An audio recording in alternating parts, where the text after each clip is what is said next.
Nawawi rahimahullahu subhanahu wa ta'ala, wa nafa'ana Allahu bi'ulumihi fid darain amin. Kita muka surat 148. 147 kami meriwayatkan dalam Sunan Abi Daud. Kejap. Zikir pada waktu pagi dan petang. Baik. Jadi insya-Allah kita sambung balik pengajian kitab Al-Adhkar An-Nawawiyah yang dikarang oleh Imam Nawawi rahimahullahu subhanahu wa ta'ala, wa nafa'ana Allahu bi'ulumihi fid darain amin. Katanya zikir-zikir pada waktu pagi dan petang. Kata Imam Nawawi, perbahasan bab ini sangat luas jika dibandingkan bab lain dalam kitab ini. Insya-Allah saya akan memaparkan sejumlah ringkasannya. Siapa yang mendapat taufik untuk mengerjakan semuanya, maka itu merupakan nikmat dan keutamaan, yakni kelebihan daripada Allah Subhanahu wa taala serta keuntungan baginya. Sesiapa yang tidak sanggup mengerjakan semuanya, maka hendaklah mencukupkan diri dengan ringkasannya walaupun hanya satu zikir sahaja. Muslimin muslimat yang dirahmati oleh Allah Subhanahu wa taala, Imam Nawawi dia buat satu kitab yang dikenali sebagai kitab Al-Adhkar An-Nawawiyah, kitab yang kita pegang, yang mana dalam kitab ni Imam Nawawi mengumpulkan zikir-zikir, doa-doa yang warid daripada Nabi sallallahu alaihi wasallam, berpandukan kepada dalil-dalil daripada ayat Al-Quran dan daripada hadis Nabi sallallahu alaihi wasallam. Antara bab yang diletakkan dalam kitab Al-Adhkar An-Nawawiyah adalah zikir-zikir pada waktu pagi dan petang.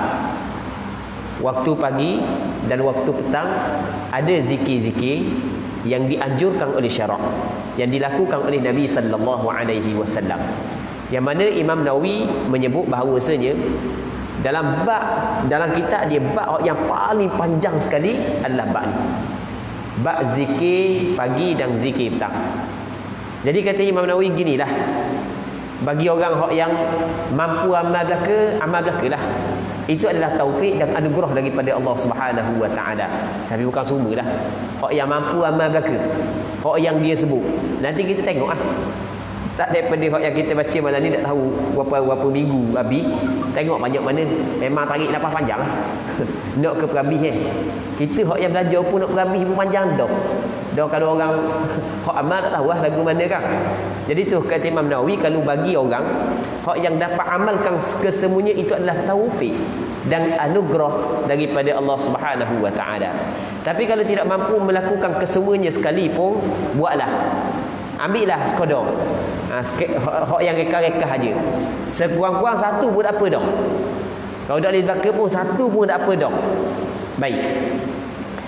Kata Imam Nawawi lagi, dasar perbahasan bab ini adalah firman Allah Subhanahu wa taala di dalam Al-Quran, wasabbih bihamdi rabbika qabla tulu'isy syamsi wa qabla ghurubiha, dan bertasbihlah dengan memuji Tuhanmu. Tengok Allah Taala katakan bertasbihlah dengan memuji Tuhanmu sebelum terbit matahari waktu pagi dan sebelum terbenamnya matahari, ini waktu petang. Jadi Allah Taala memerintahkan kepada kita, hamba dia, supaya kita bertasbih dan kita bertahmid, memuji Allah waktu pagi dan waktu petang. Cuma ada sebahagian daripada ulama menafsirkan ayat tasbih di sini dengan makna sembahyang. Hendaklah kamu mengerjakan sembahyang di waktu pagi dan di waktu petang. Baik. Allah Subhanahu wa taala berfirman, wasabbih bihamdi rabbika bil 'ashyi wal ibkar, dan bertasbihlah seraya memuji Tuhanmu pada waktu pagi, waktu petang dan pagi. Firman Allah Subhanahu wa taala lagi, wadhkur rabbaka fi nafsika tadarruan wa khifatan wa dunal jahri minal qawli bil ghuduwi wal asal wa la takum minal ghafilin. dan sebutlah nama Tuhanmu dalam hatimu, dalam diri kita, dengan merendahkan diri dan rasa takut, dan dengan tidak menguatkan suara pada waktu pagi dan petang. Dan kamu janganlah termasuk orang-orang yang lalai. Berarti molek pada penghujung ayat Allah Taala kata wala takum minal ghafilin. Mu jangan termasuk dari kalangan orang lalai. Jadi bermakna orang yang bertasbih dan bertahmid kepada Allah pagi dan petang, dia tidak termasuk dalam orang yang lalai. Baik. Jadi orang yang mengerjakan sembahyang, dalam sembahyang ada tasbih, ada tahmid, pastinya dia tidak termasuk dalam orang yang lalai. Subhanakallahumma rabbana wa bihamdik, antara tasbih zikir yang kita baca dalam sujud. Yang kita pernah sebut sebelum ni kan, di antara kan kita pernah belajar dah sebelum daripada ni, bahawasanya zikir yang kita baca dalam sujud, dalam rakaat sebenarnya bukan satu. Yang kita baca subhana rabbiyal azim tambah wa bihamdih, subhana rabbiyal a'la wa bihamdih, itu adalah salah satu. Sebenarnya ada lagi beberapa lafaz zikir yang disunatkan kita baca di dalam rakaat dan sujud. Antaranya adalah subhanakallahumma rabbana wa bihamdik. Dan pernah kita sebut sebelum daripada ni, Nabi sallallahu alaihi wasallam setelah daripada turun ayat idza jaa nasrullahi wal fath wa ra'aitan nasa yadkhuluna fi dinillahi afwaja fasabbih bihamdi rabbika wastaghfir innahu kana tawwaba. Dan Rasulullah start lepas daripada tu, perkara yang paling banyak keluar daripada mulut Rasulullah adalah subhanakallahumma rabbana wa bihamdik allahumma ighfirli, subhanakallahumma rabbana wa bihamdik allahumma ighfirli. Baik, jadi kita nak baca semua. Jadi orang yang jaga sembahyang, dia tidak akan termasuk dalam golongan yang lalai. Golongan yang lalai ni golongan yang paling kita takutlah, lalai. Lalai, kalau lalai bawa kereta tu takut dah. Lalai bawa kereta takut sebab mudarat. Hak yang yang menanti. Kalau lalai bawa kereta, ni bukan lalai bawa kereta, ni lalai dengan Allah Subhanahu Wa Taala adalah mudarat hak yang lebih besar. Ia melibatkan agama, ia melibatkan diri dia dengan Tuhan dia. Baik, muslimin muslimat yang dirahmati oleh Allah Subhanahu Wa Taala. Pakar bahasa Arab mengatakan bahawa al-asal, ia dalam ayat Al-Quran tu ada perkataan al-asal. Perkataan al-asal tu pada wadunal jahri minal qawli bil ghuduwi wal asal adalah bentuk plural, maksudnya jamak daripada asal yang bererti waktu asar dan maghrib. Dia petang lah, waktu asar, waktu maghrib dimasuk dalam al-asal. Allah Subhanahu wa taala berfirman, "Wala taqrudil ladzina yad'una rabbahum bil ghadati wal 'ashyi yuriduna wajhah." Dan kamu janganlah mengusir orang-orang yang menyeru Tuhannya pada pagi hari dan petang hari, sedangkan mereka menghendaki keredaannya. Sebab itulah kita kena berhati-hati dalam kita bergaul dengan orang Islam. Kita kena berhati-hati. Apatah lagi kalau orang tu orang yang sentiasa jaga ibadat, jaga zikir, kita kena berhati-hati.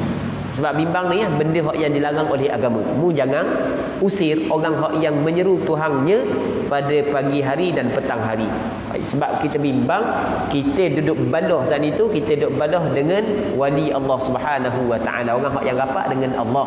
Orang yang rapat dengan Allah pasti orang yang sentiasa berzikir kepada Allah Subhanahu Wa Taala. Tiba-tiba kita buat balah main. Kita buat balah main bahaya. Sebab apa? Sebab di sana ada hadis Allah Subhanahu Wa Taala berfirman, "Man 'adali waliyan faqad adzantuhu bil harb." Sesiapa yang memusuhi waliku, wali ni maksudnya orang rapat dengan Allah, maka aku isytihar perang kepada dia. Allah Taala isytihar perang. Maksudnya dia tidak akan hidup dalam kesenangan kerana Allah Taala isytihar perang. Sebagaimana kuasa besar dunia apabila diisytihar perang kepada sesebuah negara yang kecil, tak senang duduk dah. Tak senang duduk dah. Habis pemerintah pakat lagi belaka kalau misalnya kuasa besar dunia isytihar perang. Ni Allah Ta'ala yang isytihar perang. Raja segala raja. Raja yang memiliki alam ini isytihar perang kepada golongan yang memusuhi wali dia.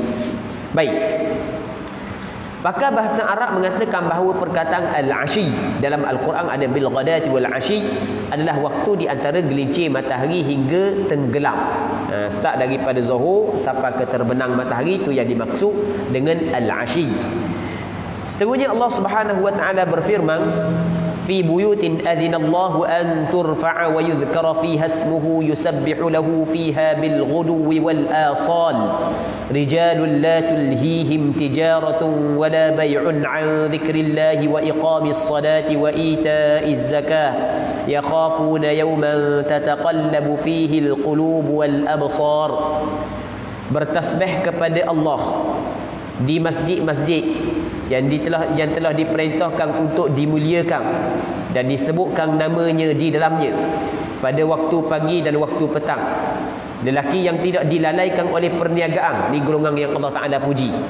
Dalam ayat ni Tuhan kata lelaki-lelaki, orang puan pun masuk sama je, bukan mesti orang lelaki, orang puan pun sama. Lelaki yang tidak dilalaikan oleh perniagaan, maksudnya perniagaan, dan tidak pula oleh jual beli. Maksudnya pekerjaan dia sedikit pun tidak melalaikan dia daripada mengingati Allah. Jadi golongan ni adalah golongan yang Allah Subhanahu wa taala puji. Allah Subhanahu wa taala tidak larang kita bekerja, dan bahkan Allah Subhanahu wa taala menuntut untuk kita mencari rezeki. Apatah lagi bagi orang yang ada kewajipan untuk dia bagi nafkah, sekurang-kurangnya bagi nafkah kepada diri dia sendiri. Tetapi janganlah kerana mencari rezeki tersebut sehingga seseorang saat itu lalai daripada mengingati Allah. Golongan yang dipuji oleh Allah Subhanahu wa taala adalah golongan yang mana pekerjaan dia tidak melalaikan dia daripada mengingati Allah. Amba nak sentuh sikit masalah ni. Ada satu masalah yang amba kena sentuh juga, dia ada kait dengan ayat ni. Walaupun maksudnya tidaklah masuk dalam tajuk yang kita bincang secara dekat, tapi secara jauh masuk jugalah. Jadi dalam ayat ni Allah Ta'ala memuji golongan yang mana ketika mana mereka itu mencari rezeki sedikit pun tidak melalaikan daripada mengingati Allah, mendirikan sembahyang, menunaikan zakat. Dia ada sebahagian daripada perempuan di tempat kita ataupun kita sekarang ni orang perempuan kerja juga macam orang lelaki. Berbeza pada zaman-zaman dulu lain. Kita ni orang perempuan kerja berbanding orang lelaki. Bahkan kadang-kadang orang perempuan lebih rajin daripada lelaki kerja. Orang lelaki dia dapat kedai kopi pagi petang siang malam. Bini hok kerja je di zaman kita. Okey. Itu tak ada masalah lah. Benda tu bukanlah benda hok yang syarak larang, tak ada masalah. Boleh je orang perempuan kerja. Tapi ada syarat-syarat dia. Cuma masalahnya orang perempuan apabila dia kerja, tiba-tiba dia datang haid, lepas tu tiba-tiba dia suci di tempat dia bekerja. Ada sebahagian dari perempuan ketika haid berhenti di tempat dia bekerja, dia tidak sembahyang. Dia kata payah nak mandi. Nak mandi wada dia kata. Oh, payah nak mandi. Itu sebenarnya adalah salah. Itu adalah salah. Golongan yang dipuji oleh Allah Subhanahu wa taala adalah golongan yang mana pekerjaan mereka itu tidak melalaikan mereka daripada mengingati Allah dan mendirikan sembahyang. Golongan yang menjadikan alasan sibuk bekerja sehingga kan mengabaikan sembahyang adalah golongan yang tidak dipuji oleh Allah Subhanahu wa taala. Ini golongan yang salah sebenarnya. Itu kita kena berhati-hati. Kita kena beringat dalam masalah ni. Baik, dan hamba buat penulisan yang panjang masalah ni sebab ada sebahagian daripada Allah Rabbi, maksudnya orang yang orang puang lah, ustazah lah, dia kata payah nak mandi pak kerja. Dia buat payah gitu nak mandi pak kerja. Tak kena cara lagu tu. Dia payah ke tak payah sekarang ni bukan kira payah ke tak payah, kira hukum syarak. Lagu mana hukum syarak? Ketika syarak mewajibkan kepada kita sembahyang, bermakna kita diwajibkan melakukan setiap perkara yang tidak sah sembahyang melainkan dengannya, termasuklah bersuci. Dia tak lewat kira payah gitu. Dan buat penulisan panjang dalam masalah ni. Memang penulisan panjang dalam masalah adakah menjadi kewajipan kepada perempuan mengerjakan ibadat solat ketika dia mengalami suci di tempat dia bekerja. Jadi orang puan kena berhati-hati dalam masalah ni. Golongan yang Allah Subhanahu wa taala puji adalah golongan yang pekerjaan mereka itu, jual beli, perniagaan mereka itu sedikit pun tidak melalaikan mereka itu daripada mengingati Allah Subhanahu wa ta'ala, sedikit pun tidak melalaikan daripada mengerjakan sembahyang, menunaikan zakat. Dalam ayat yang lain Allah Subhanahu wa ta'ala berfirman, wa'mur ahlaka bis-salati wastabir 'alaiha la nas'aluka rizqa nahnu narzuquk. Tengok Allah Ta'ala kata lagu mana? Wa'mur ahlaka bis-salah, mung kena perintah, mung kena suruh keluarga mung sembahyang. Wastabir 'alaiha, dan kena sabar. Dan benda yang susah kan kena sabar.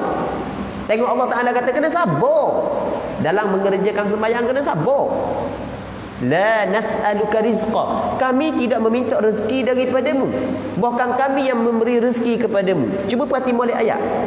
Allah Ta'ala suruh kita pesan khabar kepada keluarga kita supaya jaga sembahyang, sabar dalam mengerjakan sembahyang. Kami tidak meminta rezeki daripadamu, bahkan kami yang memberi rezeki kepadamu. Apakah kaitan masalah sembahyang dengan rezeki? Tengok Allah Subhanahu wa ta'ala khabar dalam Quran. Benda yang kita dapat faham, masalah sembahyang mesti kena letak depan, rezeki letak nombor 2. Maksudnya jangan sekali-kali dalam mencari rezeki sehingga mengabaikan ibadat sembahyang. Okey, nampak kan? Muslimin muslimat yang dirahmati oleh Allah Subhanahu wa ta'ala. Seterusnya kata dia, pada waktu pagi dan waktu petang, lelaki yang tidak dilalaikan oleh perniagaan dan tidak pula oleh jual beli, daripada mengingati Allah, daripada mendirikan salat, daripada membayarkan zakat, mereka takut kepada suatu hari yang pada hari itu hati dan penglihatan menjadi goncang. Ni benda yang mesti kena ada dalam hati setiap hamba Allah Subhanahu wa ta'ala, iaitu perasaan takut kepada hari pembalasan. Hari dia akan dihadapkan di mahkamah Allah Subhanahu wa ta'ala. Tengok, mereka itu takut hari yang mana hati dia saat ni tu menjadi goncang, hati pun, penglihatan dia pun kabur. Hari mana? Hari akhirat. Firman Allah Subhanahu wa ta'ala, inna sakharnal jibala ma'ahu yusabbihna bil 'ashyi wal isyraq. Sesungguhnya kami menundukkan gunung ganang untuk bertasbih bersama dia, yakni Nabi Daud, pada waktu petang dan pagi. Ini kelebihan yang Allah Ta'ala bagi kepada Nabi Allah Daud alaihi salam. Seterusnya katanya kami meriwayatkan dalam Sahih Al-Bukhari daripada Shaddad bin Aus radhiyallahu anhu, daripada Nabi sallallahu alaihi wasallam, baginda bersabda, sayyidul istighfar Allahumma anta rabbi la ilaha illa anta khalaqtani wa ana 'abduk wa ana 'ala 'ahdika wa wa'dika mastata'tu a'udzu bika min syarri ma sana'tu abu'u laka bi ni'matika 'alayya wa abu'u bi dhanbi faghfir li fa innahu la yaghfiru dhunuba illa anta. إذا قال ذلك حين يمسي فمات من ليلته دخل الجنة أو كان من أهل الجنة وإذا قال حين يصبح فمات من يومه مثله. Artinya penghulu istighfar adalah Allahumma anta rabbi la ilaha illa anta. Rasanya kita tahu dah ke dah ni. Jadi Rasulullah sebut penghulu istighfar. Jadi hak yang kita biasa dengar penghulu istighfar, sayyidul istighfar Allahumma anta rabbi, tu bukan reka-reka. Hak tu sabit dalam hadis yang sahih yang dikeluarkan oleh Imam Bukhari dalam kitab sahihnya. Rasul khabar ni adalah penghulu istighfar. Penghulu ni kepala kepada istighfar. Kenapakah hak ni dinamakan penghulu kepada istighfar? Sebab di dalamnya merangkumi semua perkara. Di dalamnya ada akidah, di dalamnya ada pengakuan ubudiyah, kehambaan kita. Di dalamnya ada pengakuan Allah Subhanahu wa ta'ala sebagai Tuhan. Dalamnya cukup lengkap. Sebab itulah dinamakan dia sebagai sayyidul istighfar, penghulu istighfar, ketua kepada istighfar. Baik, makna dia, ya Allah, engkau adalah Tuhanku. Allah Ta'ala suka kita sebagai hamba tubik daripada mulut kita mengaku Allah Ta'ala sebagai Tuhan kita. Allah Ta'ala memang Tuhan kita, cuma Allah Ta'ala nak benda tu sentiasa keluar daripada mulut kita. Biar kita khabar sama dengan mulut kita, Allahumma anta rabbi, ya Allah, engkau adalah Tuhanku. Dan kita kata tu, jangan kata hanya dengan mulut, tapi biar sekali dengan hati. Maksudnya biar kita tadabbur, kita cuba memahami apa yang kita ucapkan. Barulah kita akan rasa kemanisan apa yang kita ucapkan. Sebagaimana yang pernah kita cerita sebelum ni. Dia coklat, benda mani. Tapi kalau kita letak dalam mulut, kita dok koyak dak rasa mani. Orang kata coklat mani, coklat mani. Coklat mani. Oh, coklat tu sedap, coklat ni sedap. Dia kata aku makan dok penuh rasa mani pun. Ai, pelik Sama ada dia rasa dia rosok ataupun cara makan ni dok kena. Rupa-rupanya cara makan ni dok kena. Dan mau makan mana? Aku pergi beli kedai tu pakai tok dalam mulut lalu sekali dengan plastik. Memang dok rasa. Baik, bila kita akan rasa kemanisan apabila kita koyak. Begitu juga tu perbandingan. Begitu juga dalam masalah kita berzikir. Jadi kita nak rasa kemanisan berzikir adalah dengan cara ketika kita lafazkan zikir tersebut serta kita menghayati makna dia. Sebab setiap zikir, ucapan yang kita ucapkan ada kemanisan-kemanisan dia yang Allah Subhanahu wa taala letakkan di dalam zikir tersebut. Allah Taala menyebut dalam Al-Quranul Karim, ala bi dzikrillah tatma'innul qulub. Ketahuilah dengan mengingati Allah hati menjadi tenang. Dengan mengingati Allah hati menjadi tenang. Dalam ayat Al-Quran Allah Subhanahu wa taala berfirman, innal abrara lafi na'im. Sesungguhnya orang-orang yang baik mereka itu berada dalam nikmat. Orang yang baik mereka itu berada dalam nikmat. Kata Imam Ibnul Qayyim Al-Jauziyah rahimahullah ketika beliau menafsirkan ayat ini, dia kata lagu mana orang yang baik dan berada dalam nikmat bukan hanya di akhirat, bukan di atas dunia mereka berada dalam nikmat. Mereka mengecapi nikmat di dalam berzikir kepada Allah Subhanahu wa taala. Sama ada zikir yang kita contoh yang kita baca pada malam ni dan zikir-zikir lain termasuk baca Quran, termasuk sembahyang. Baik. Cuma untuk mencapai perkara tersebut ada syarat-syarat. Di antaranya adalah biar kita menghayati makna apa yang kita ucapkan. Ketika kita baca Allahumma, dalam hati kita, ya Allah, anta rabbi, engkaulah Tuhanku ya Allah. Jadi kita dalam hati kita ketika kita ucap lagu tu, Allahumma anta rabbi, anta ya Allah, engkaulah rabbi, Tuhanku ya Allah. La ilaha illa an, tidak ada Tuhan melainkan kamu ya Allah. Allah Rabbi. Cuba kita, maksudnya amba yakin kalau kita baca benda ni, amba yakinlah kalau kita baca perkataan ni ketika tak ada orang. Maksudnya kalau kita kata sebelum daripada subuh, waktu yang penuh dengan keberkatan, waktu sahur kita baca. Sebab waktu sahur di antara waktu yang cukup baik kita beristighfar. Antara waktu yang dituntut kita beristighfar adalah waktu sahur. Kerana di dalam waktu sahur ada rahsia yang tidak akan diperolehi rahsia tersebut melainkan orang yang beristighfar ketika itu.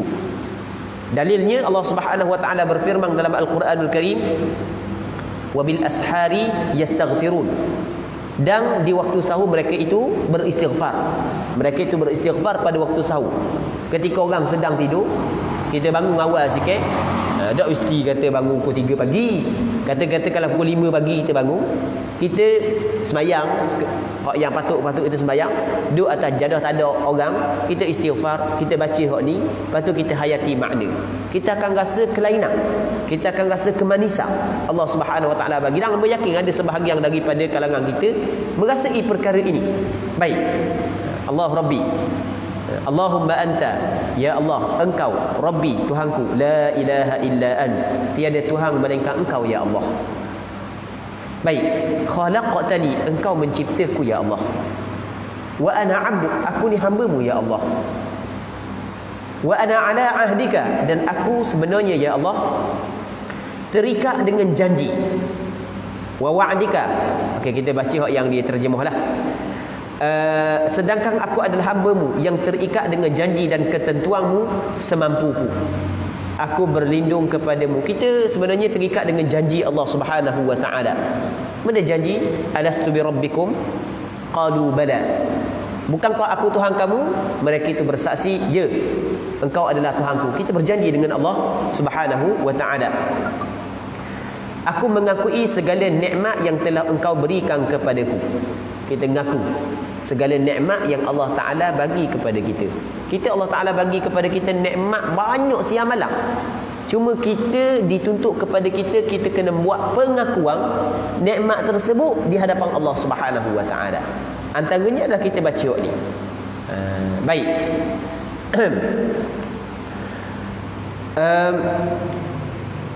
Kita tinggal saat ni. Baca tinggal je sebab nak baca a'udzubika min syarri ma sana'at. dan ketentuanmu semampu. Aku berlindung kepadamu daripada kejahatan apa yang aku lakukan. Kita minta berlindung kepada Allah daripada kejahatan apa yang kita lakukan. Ni perbuatan kita ada perbuatan hak yang baik, ada perbuatan hak yang jahat. Kadang-kadang nafsu kita menguasai diri kita, akhirnya kita melakukan kejahatan. Maka sebab itulah di samping kita berusaha, mesti kita kena berlindung dan kena minta daripada Allah agar Allah Ta'ala memberi kekuatan kepada kita, agar Allah Subhanahu Wa Ta'ala membantu kita untuk kita jaga diri kita daripada kejahatan diri kita sendiri. Tengok, aku berlindung kepadamu ya Allah daripada kejahatan apa yang aku lakukan. Aku mengakui segala kenikmatan yang telah engkau berikan kepadaku, dan aku mengakui akan dosa-dosaku. Allah, tengok, wa abu bi dzambi, aku mengaku dengan dosaku ya Allah. Kita seorang diri dengan Allah Subhanahu Wa Ta'ala. Ketika kita baca ni, kita khabar kepada Allah Subhanahu Wa Ta'ala, aku mengaku dengan dosaku ya Allah. Aku ni manusia biasa, bukan nabi kita ni. Banyak dosa siang malam kita buat, mengaku depan Allah Subhanahu Wa Ta'ala. Ini dinamakan sayyidul istighfar. Baik, maka ampunilah aku, kerana tidak ada yang dapat mengampuni dosa-dosa selain engkau. Kita sebenarnya muslimin muslimat yang dirahmati oleh Allah Subhanahu Wa Ta'ala, hamba yang sering melakukan dosa. Kita ni pendosa sebenarnya. Kita ni siapa pun dia, kita ni banyak dosa.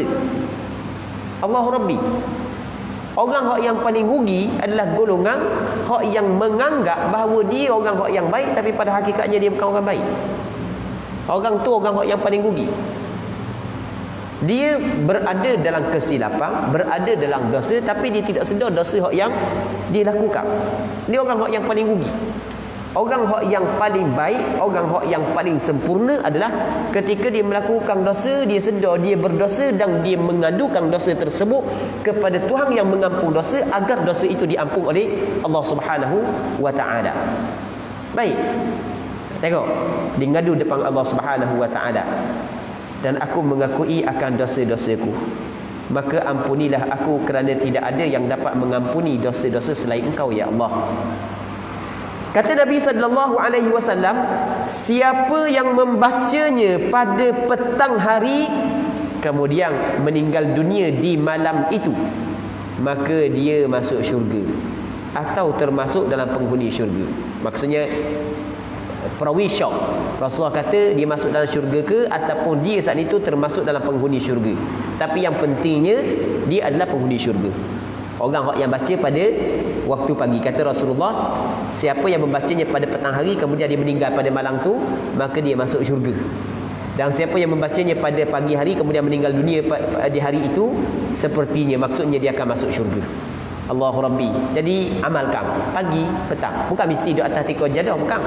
Jadi kita lepas daripada sembahyang subuh tu, lepas daripada kita baca Allahumma a'inni ala dzikrika wa syukrika wa husni ibadatik, belah-belah tubik ya, belah-belah tubik daripada surau ke, daripada masjid ke, belah-belah pakai lipas ke, kalau duduk rumah pun belah-belah pakai baju nak pergi kerja ke, belah-belah siap nak pergi minum air kopi kedai ke. Ni boleh dah kami minum air kopi kedai kan. Contoh kan baca tengah-tengah jalan tu, Allahumma anta rabbi la ilaha illa ant, tengah-tengah bawa motor ke, tengah-tengah bawa kereta ke, Allahumma anta rabbi. Orang yang baca ni, kelebihan dia adalah kalau dia mati pada hari itu dapat syurga Allah Subhanahu Wa Ta'ala. Allah Rabbi. Tengok besar ni. Ni bukan reka ni, hak ni disebut oleh Rasulullah dalam hadis yang sahih yang dikeluarkan oleh Imam Bukhari dalam kitab sahihnya. Baik. Seterusnya kata dia, kami meriwayatkan dalam Sahih Muslim daripada Abi Hurairah radhiyallahu anhu, dia berkata Rasulullah sallallahu alaihi wasallam bersabda, man qala hina yusbihu wa hina yumsi subhanallahi wa bihamdihi mi'ata marratin lam ya'ti ahadun yawmal qiyamati bi afdala mimma jaa'a bihi illa qala mithla ma qala aw zada alaihi. Sesiapa yang pada pagi dan petang hari, pagi hari, petang, dia ucap dia subhanallahi wa bihamdihi, maha suci Allah dan segala puji baginya, sebanyak 100 kali. Dibaca sebanyak 100 kali.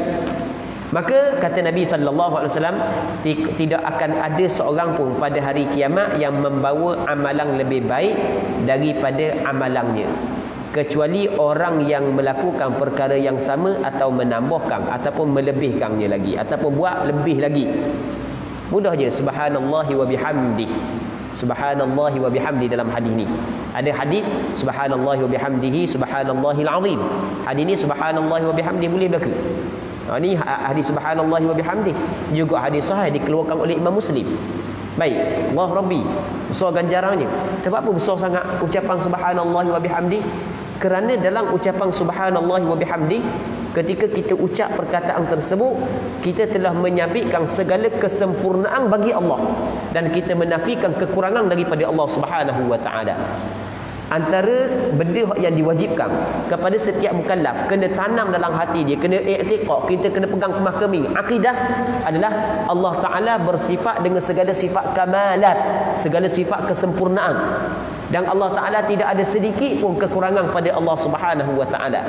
Yang mana dua perkara tersebut menyabitkan kamalat, menafikan kekurangan, ada dalam ucapan subhanallahi wa bihamdih. Ketika kita mengucap subhanallah, maha suci Allah, dengan makna Allah Ta'ala maha suci daripada segala kekurangan.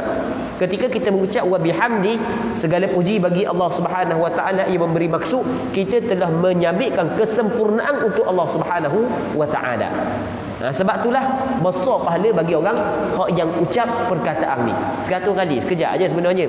Subhanallah wa bihamdi, subhanallah wa bihamdi. Belam-belam kalau orang puang juga belam-belam masuk je.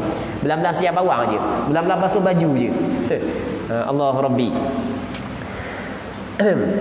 Muslimin muslimat yang dirahmati oleh Allah Subhanahu wa taala. Dalam riwayat Imam Abu Daud disebutkan dengan lafaz subhanallahil azim wa bihamdihi. Jadi dalam riwayat Imam Muslim subhanallahi wa bihamdih. Tapi dalam riwayat Imam Abu Daud subhanallahil azim wa bihamdih ada penambahan perkataan al-azim. Jadi pendek kata boleh kita ucap subhanallahi wa bihamdih saja, dan boleh kita ucap subhanallahil azim wa bihamdih. Sebab kedua-dua sabit dalam hadis. Seterusnya, kami meriwayatkan dalam Sunan Abu Daud, Sunan At-Tirmidzi, Sunan An-Nasa'i dan selainnya dengan sanad yang sahih daripada Abdullah bin Khubayb radhiyallahu anhu, dia berkata, kharajna fi lailati matarin wa dhulmatin shadidatin natlubu an-nabiy sallallahu alaihi wasallam liyusalli lana fa adraknahu faqala qul فلم أقل شيئا ثم قال قل فلم أقل شيئا ثم قال قل فقلت يا رسول الله ما أقول قال قل هو الله أحد والمعوذتين حين تمسي وحين تصبح 3 مرات تكفيك من كل شيء. Maksudnya, kami keluar pada malam saat hujan lebat dan gelap gelita mencari Nabi sallallahu alaihi wasallam untuk menjadi imam solat kami. Jadi malam tu kami keluar cari Rasulullah sebab nak sembahyang berjemaah dengan Rasulullah. Yang mana malam tu gelap gelita, hujan lebat pula. Kita hujan lebat tapi tempat kita ada elektrik, boleh tahan sikit. Kat dia mana ada elektrik dulu. Hujan lebat memang gelap katuk sungguh lah. Dicari Rasulullah sallallahu alaihi wasallam. Lalu kami pun menjumpai baginda sallallahu alaihi wasallam. Baginda sallallahu alaihi wasallam bersabda, katakanlah. Berkata, aku diam aja. Baginda kembali bersabda, katakanlah, aku diam. Kemudian baginda kembali bersabda, katakanlah. 3 kali Rasul suruh kata. Maka aku bertanya, wahai Rasul, apa yang harus aku katakan? Baginda sallallahu alaihi wasallam bersabda, katakanlah bahawa Allah Ta'ala itu esa. Maksudnya surah Al-Ikhlas, qul huwallahu ahad, Allahus samad, lam yalid wa lam yulad wa lam yakul lahu kufuwan ahad. Dan muawwizatain. Muawwizatain maksudnya qul a'udzu birabbil falaq dan qul a'udzu birabbin nas. Ketika pagi dan petang, hari sebanyak 3 kali. Membaca qul huwallahu ahad 3 kali, qul a'udzu birabbil falaq 3 kali, qul a'udzu birabbin nas 3 kali. Kalau membaca pagi dan petang benda ni, nescaya akan mencukup kamu daripada segala sesuatu. Allah Ta'ala bagi kepadamu cukup daripada segala sesuatu. Kalau mu nak jadikan ia sebagai benteng untuk dirimu, dia akan jadi benteng untuk dirimu. Baik, baca benda tu 3 kali pagi, 3 kali petang. Banyak banyak lagi ni, banyak lagi ni. Banyak lagi Imam Tirmidzi mengatakan hadis ini dinilai hasan lagi sahih.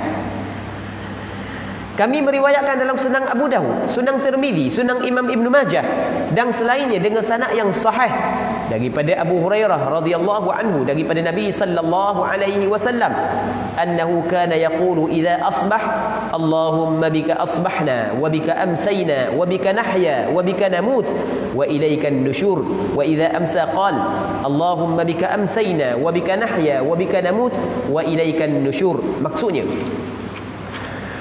pada pagi hari baginda membaca. Ini di antara bacaan yang Rasulullah sentiasa baca pada pagi hari. Rasulullah baca mana? Allahumma bika asbahna, ya Allah, dengan engkau kami berpagi-pagi. Wa bika amsayna, dan dengan engkau ya Allah kami berpetang. Wa bika nahya, dan dengan engkau ya Allah kami hidup. Wa bika namut, dan dengan engkau ya Allah kami mati. Wa ilaikan nusyur, dan kepada engkau ya Allah kami kembali. Baik, Allah. Kalau kita tengok ni bacaan-bacaan yang dibaca oleh Rasulullah, maka kita akan faham Rasulullah dia sentiasa berzikir kepada Allah. Rasulullah dia ni hidup bersama dengan Allah Ta'ala. Kalau kita cakap hidup dengan Allah, maksudnya siang, malam, pagi, petang, setiap saat ingat kepada Allah. Sebab tu ada hadis yang diriwayat oleh Imam Tirmizi, tak silap ingat, yang mana kata sahabat mula pada sahabat mana yang meriwayatkan hadis ini, yang mana dia kata lagu mana, kana Rasulullah yadhkurullah fi kulli ahyani. Rasulullah atau kama qala, Rasulullah dia menyebut Allah setiap saat, setiap detik. Setiap saat dan setiap detik dia menyebut Allah Subhanahu wa taala. Allahu Rabbi, hidup bersama dengan Allah. Cuba tengok, masuk pagi, Allahumma bika asbahna, ya Allah, dengan engkau kami berpagi-pagi. Wa bika amsayna, dan dengan engkau ya Allah kami berpetang-petang. Wa bika nahya, dan dengan engkau ya Allah kami hidup. Wa bika namut, dan dengan engkau ya Allah kami mati. Wa ilaikan nusyur, dan kepada engkau ya Allah kami kembali. Maksudnya hati sentiasa ingat kepada akhirat. Allah. Ketika petang pula dia baca Allahumma bika amsayna. Wa bika Allahumma bika amsayna. Wa bika nahya wa bika namut wa ilaikan nusyur. Ya Allah, dengan engkau kami berpetang-petang, dan dengan engkau ya Allah kami hidup, dengan engkau kami mati, dan kepada engkau kami akan kembali ya Allah. Imam Tirmizi mengatakan hadis ini dinilai sebagai hadis hasan. Setengahnya kami meriwayatkan dalam Sahih Muslim daripada Abu Hurairah bahawa Nabi sallallahu alaihi wasallam apabila sedang berada dalam perjalanan atau ketika tiba waktu sahur, baginda membaca sam'a sami'un bihamdillahi wa ni'matihi wa husni balaihi alaina rabbana sahibna wa afdil alaina 'aidzan billahi minan nar. Artinya, telah bersaksi, orang yang bersaksi bahawa kami mengaturkan puji-puji bagi Allah dan mengakui segala nikmat yang telah diberikan kepada kami.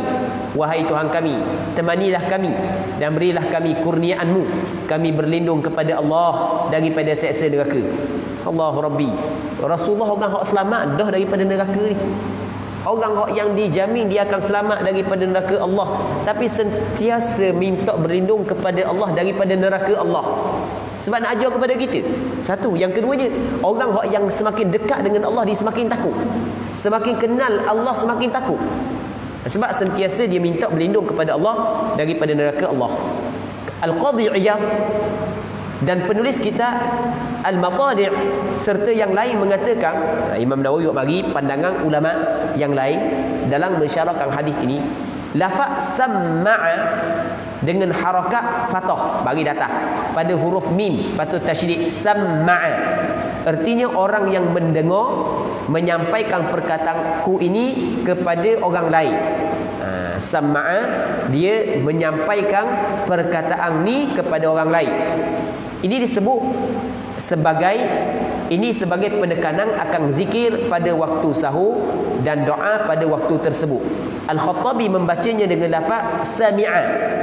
Ni ada khilaf lah, sama'a ke sami'a, ada khilaf di kalangan ulama hadis. Dengan harakat kasrah, bagi kasrah pada huruf mim tanpa tasydid. Okey, tak apalah, waktu dah penting. Imam Abu Sulaiman Al-Khattabi mengatakan sami'un artinya telah bersaksi orang yang bersaksi. Sami'a sami'un artinya telah bersaksi orang yang bersaksi. Hakikatnya adalah orang yang mendengar hendaklah mendengar, dan orang yang bersaksi hendaklah menyaksikan pujian kami kepada Allah di atas segala kenikmatan dan akibat baik yang dikurniakan kepada kami. Itu nak tafsir makna hadis itu saja. Seterusnya kami riwayatkan dalam Sahih Muslim daripada Abdullah bin Mas'ud, dia berkata, kana Nabi sallallahu alaihi wasallam idza amsa qala amsayna wa asbat wa amsal mulku lillah walhamdulillah la ilaha illallah wahdahu la syarikalah. Kita berhenti awal sikit malam ni, tak apa tak. Mari lewat berhenti awal. Jadi malam ni kita berhenti sini dulu InsyaAllah kita sambung balik pada minggu-minggu akan datang kalau sekiranya dipanjangkan umur. Cuma hak yang pentingnya adalah kita berdoa kepada Allah agar Allah Ta'ala memberi kekuatan kepada kita untuk beramal dengan apa hak yang kita dengar. Kerana apa hak yang kita bincang pada malam ni hadis, hak yang amalan-amalan ni amalan hak yang dilakukan oleh Rasulullah dan ada fadilat yang besar, ada kelebihan yang besar. Jadi kita minta kepada Allah, kita berdoa kepada Allah agar Allah Ta'ala memberi kekuatan kepada kita untuk kita baca, untuk kita amalkan apa yang kita belajar walaupun sekali, agar kita termasuk dalam ahli kepada amalan ini. Wallahu subhanahu wa ta'ala a'la wa a'lam. Allahumma haqqiqna bittiba'i nabiyyika Muhammadin sallallahu alaihi wasallam zahiran wa batina. Allahumma ja'alna mimman yastami'una al-qawla fayattabi'una ahsana. Wa sallallahu wa sallama wa baraka ala sayyidina Muhammad wa ala alihi wa sahbihi ajma'in walhamdulillahi rabbil alamin.